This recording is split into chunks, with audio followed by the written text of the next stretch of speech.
special thanks to my sweet husband, who helped me enormous amount.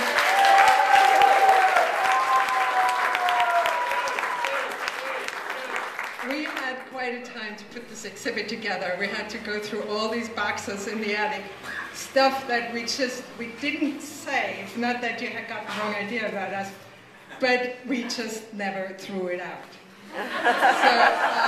So we dug through all these boxes up in the attic on Lark Street, and it was just a wonderful experience to put this all back together again. I had intended to write a little speech, but with preparing all this, I just haven't found the time to do it.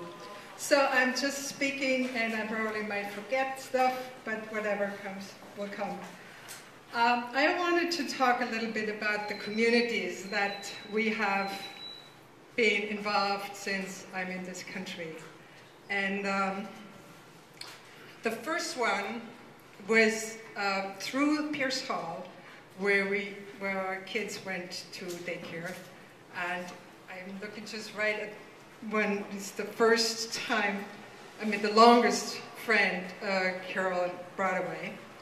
And at the Pierce Hall was the seat of the food co-op.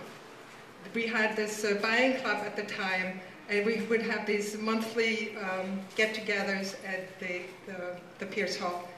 And it was a wonderful starting community, and you see now what the food co-op turned into. It's just a wonderful, lovely community. And side springs of that were Ribbongrass, which had this just incredible community. And there was Miles Natural Food Store that had and then there was also a budding thing of the Down Tube that had all the bicycle things in it. And then pretty soon, in 1980, there was the start of Third Street Theater. And look what that turned into. That's one wonderful community. And I have been thinking about what is it that makes it into a community, different from another business. And the thing I came up with was where the owners are involved with the customers. And that starts creating a community for me. If they hire a manager and all that from the beginning, then it just doesn't create the same thing. Now, of course, Spectrum is so big that they have to have a manager, of course. But they have still the backup of that community it's there. So this whole community trade was part of people that came to Cathy's Waffle store.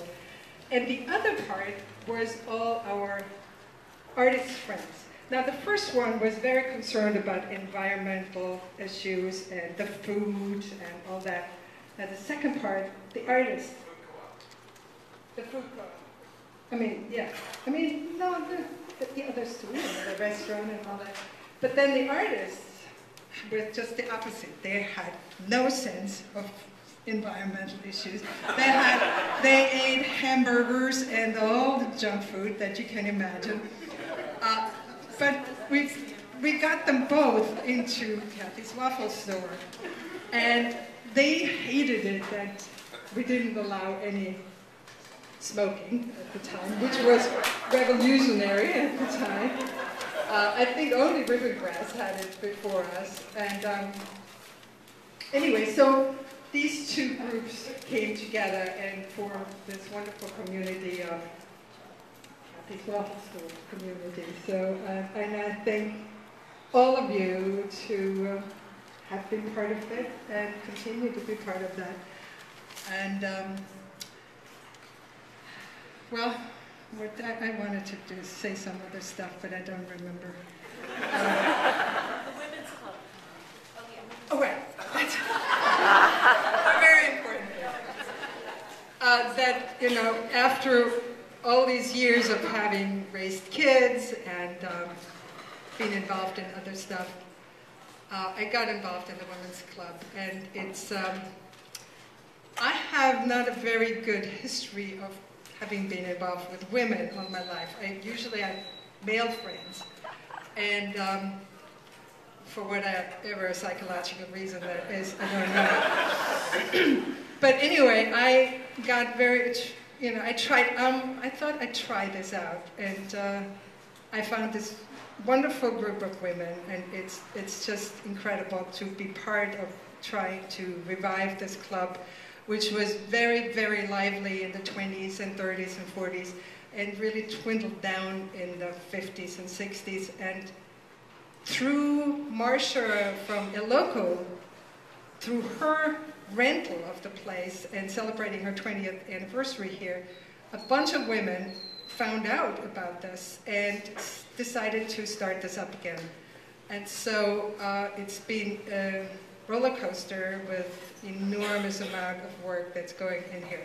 And I encourage all the women that are here to consider joining it, because I think it's a worthwhile cause, and we would like to bring some more art and cultural events into here.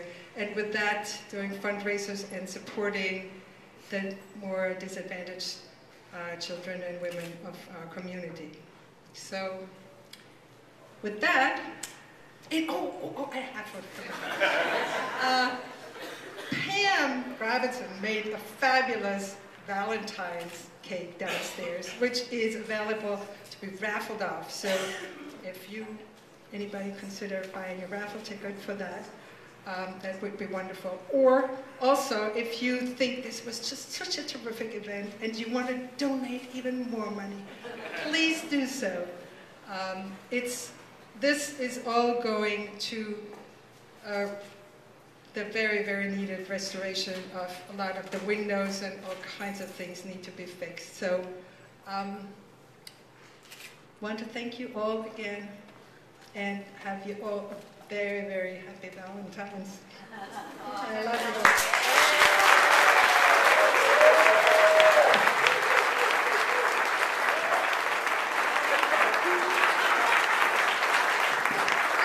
I forgot. Another thing.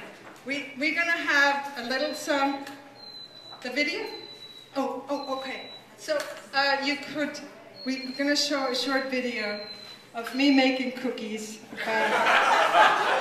Jan Galligan did that, and I tried to look a little bit like it, but